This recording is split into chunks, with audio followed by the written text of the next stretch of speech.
Bismillahirrahmanirrahim. Assalamualaikum warahmatullahi wabarakatuh.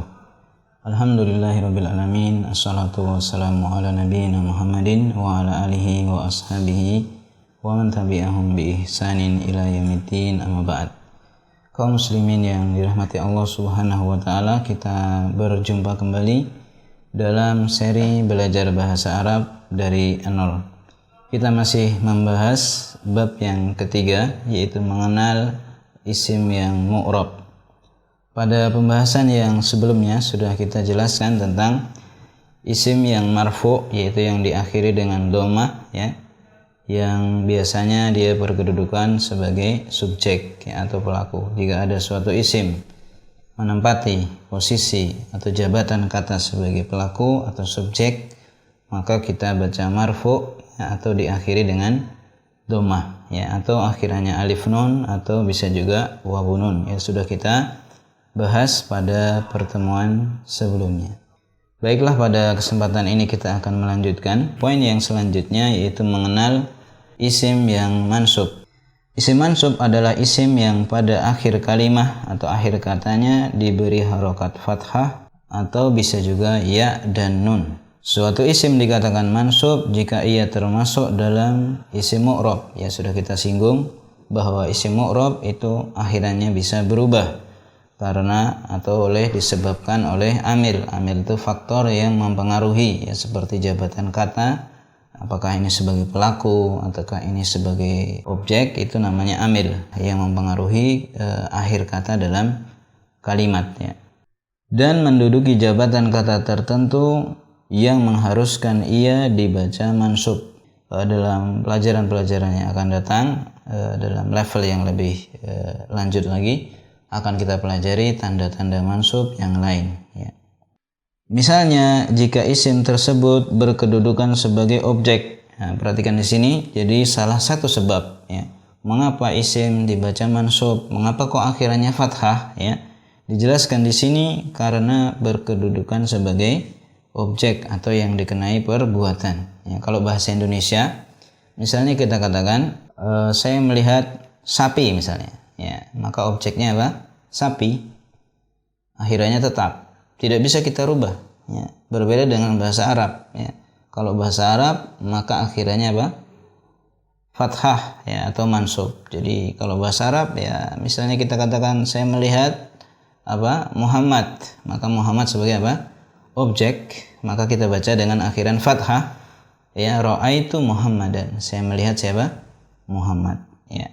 Maka kita lihat contoh di sini, perhatikan contoh qara'tul Qur'ana, saya atau aku membaca Al-Qur'an, ya, aku membaca Al-Qur'an. Di sini mana objeknya? Ya, kita tahu saya membaca Al-Qur'an, berarti objeknya mana? Al-Qur'an. Nah, mengapa di sini, perhatikan, mengapa di sini Al-Qur'ana diakhiri dengan fathah? Kenapa? Karena dia sebagai objek, yaitu yang dikenai perbuatan. Nah, ini istilahnya disebut dengan maf'ul bih atau objek. Nah, ketika suatu kata menduduki, ya, jabatan sebagai objek, maka akhirannya apa? Di fathah. Nah, ini namanya dia dalam keadaan apa?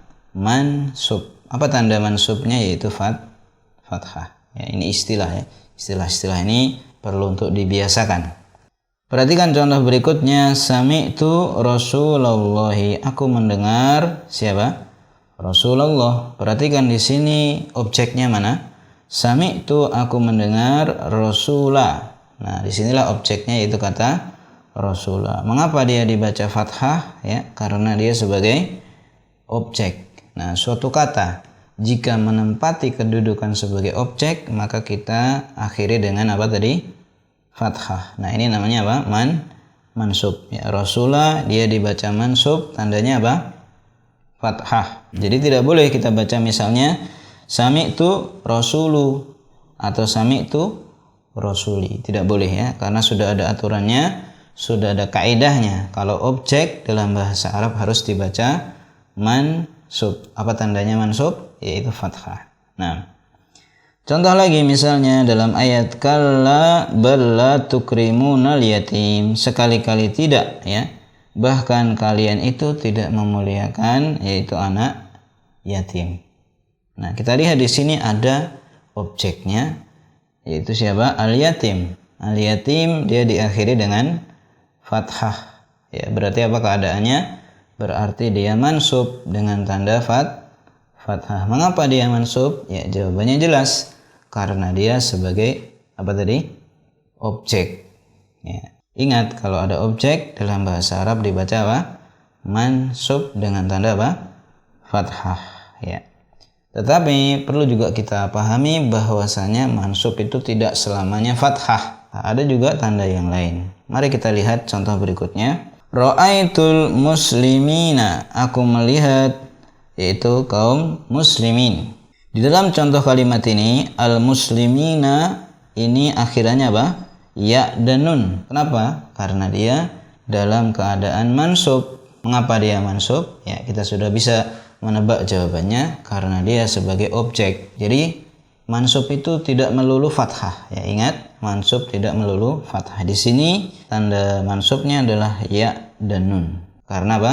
Dia adalah jenis isim jamak mudzakkar salim. Ya, sudah kita pelajari pada seri yang terdahulu. Silahkan disimak kembali pembagian isim. Ada isim mufrad, ada isim musanna, ada jamak mudzakkar salim, ya kan? Ada jamak muannats salim, ada jamak taksir. Silahkan dilihat pada seri-seri yang sebelumnya. Kemudian yang terakhir kita lihat contohnya di sini, sami'tu Qur'anan, saya mendengar, yaitu Quran atau bacaan Al-Quran. Sami'tu, saya mendengar. Mana objeknya? Qur'anan. Nah, Qur'anan ini diakhiri dengan fathah. Ya, kita lihat apa akhirannya? Fathah. Kenapa? Karena dia sebagai objek. Ya, atau disebut apa? Maf'ul bih. Ya, jadi kita bisa menyimpulkan jika suatu kata ya dalam bahasa Arab itu menempati posisi sebagai objek, maka dia dibaca apa? Mansub. Dan apa tandanya mansub? Tadi bisa kita ketahui akhirannya fathah, atau bisa juga ya contohnya adalah apa? Ya dan nun. Nanti masih ada tanda-tanda yang lain. Insya Allah bisa kita pelajari dalam seri-seri yang akan datang atau dalam level yang lebih tinggi lagi. Ya, karena untuk belajar itu butuh bertahap, ya, sedikit demi sedikit. Ya. Sebagaimana kata Imam Az-Zuhri rahimahullah, beliau mengatakan innama yutlabul ilmu ala maril ayami wal layali, bahwasanya ilmu dipelajari seiring dengan perjalanan malam dan siang, sedikit demi sedikit. Demikian yang kita bahas pada kesempatan ini. Insyaallah kita akan membahas ya pada topik yang akan datang, kapan isim dibaca majrur, ya, pada seri yang akan datang biiznillah. Wassallallahu ala nabiyina Muhammadin wa ala alihi wa sahbihi wasallam. Walhamdulillahirabbil alamin. Wassalamualaikum warahmatullahi wabarakatuh.